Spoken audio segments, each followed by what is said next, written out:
About a month ago, I made a video called Psychology of Fetishes, talking about the psychology of why some people have fetishes, such as the foot fetish, which is very, very common. In this video, I'm going to talk about 5 fetishes that I just learned about. A little bit strange, but still interesting. And it's kind of hard to find research on fetishes because they're just so taboo. But I like looking into it because, you know, some people just like things that are out of the ordinary. And as a reminder, there is a difference between kinks and fetishes. So fetishes are pretty much like something that people need to get off. Like, if someone has a foot fetish, they pretty much need feet involved in order to achieve an orgasm. Kink is something, it's a behavior that someone enjoys that exists outside the norm of tradition, and it could be like bondage and they get really excited, but this does not mean that they need that. And pretty much everyone out there can be kinky, but fetish is a little bit more extreme in the sense that that person kind of needs whatever that external thing is to get off. So please don't forget to like and subscribe and turn on bell notifications, and let's get straight into number 1. Number 1 is Trichophilia. So Trichophilia is a part of partialism, and partialism is pretty much when someone has a fetish that has to do with a specific body part. So Trichophilia is known as hair fetishism. This doesn't have to be hair on top of your head, but it can be. It could be your armpit hair, your pubic hair, the hair on top of your head, any hair related. And it doesn't even have to be attached to the body. Some people get turned on by hair when it's not even on a body, which is interesting. Head hair arousal may come from seeing or touching very long or short hair, wet hair, or certain colors of hair for a particular hairstyle. And then pubophilia is the other one, which is someone that really likes hair down there. In my live on TikTok a few weeks ago, we were talking about if we like bushy or we like shaved. A lot of people felt like they like shaved. I personally prefer that for myself and for my potential lovers. But somebody was like, I don't like hair on my food.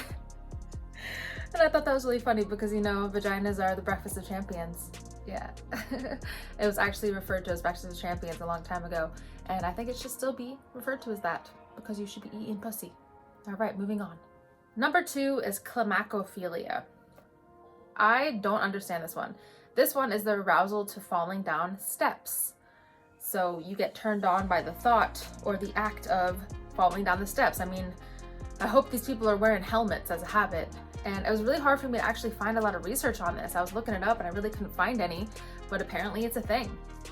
And there hasn't been a wide body of research on this, but that makes sense to me. Sounds like a dangerous one.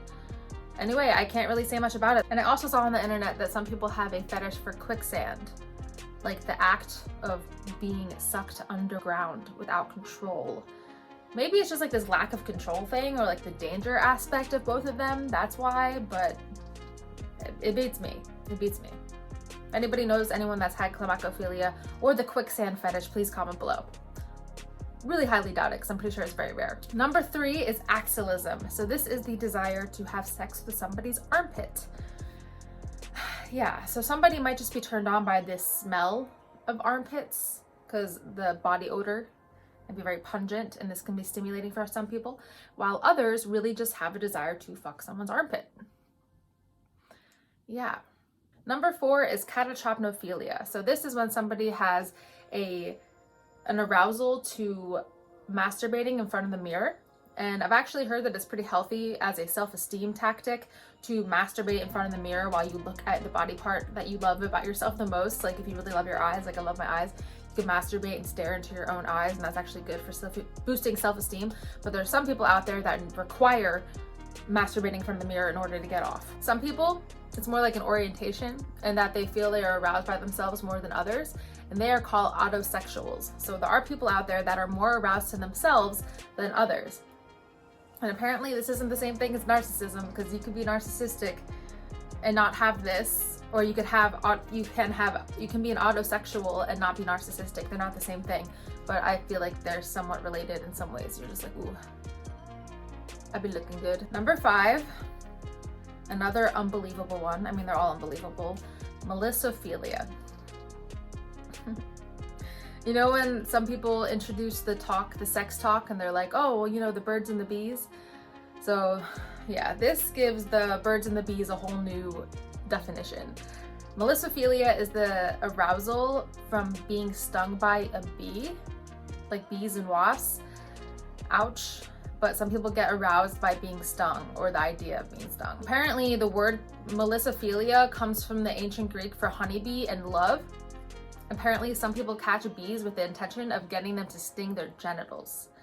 And I also just learned that there are men out there who get bees to sting their genitals because they will make their genitals bigger.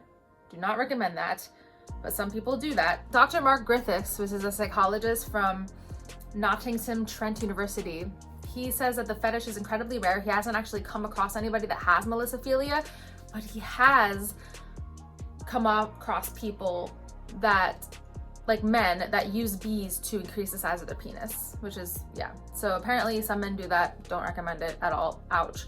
I don't even know if the swelling of the bee sting would actually even like permanently do anything. It'd probably just swell it for a bit.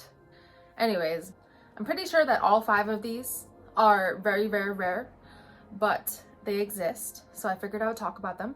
If you want to know more about the psychology of why people actually have fetishes, then definitely go check out this video. It did pretty well, 8,000 views.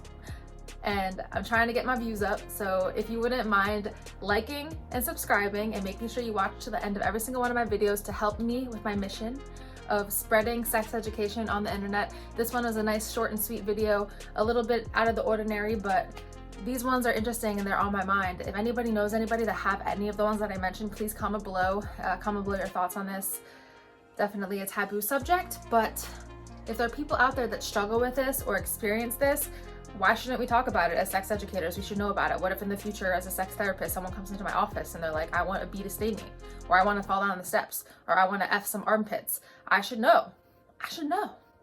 Probably the least harmful one out of all of them is the masturbating in front of the mirror thing, unless it gets in the way of your interpersonal relationships. Like you can't even enjoy being around someone else because you just want to masturbate in front of the mirror all day long, you know? But anyways, thank you so much for watching this video, and I will see you in the next one next Wednesday. Bye.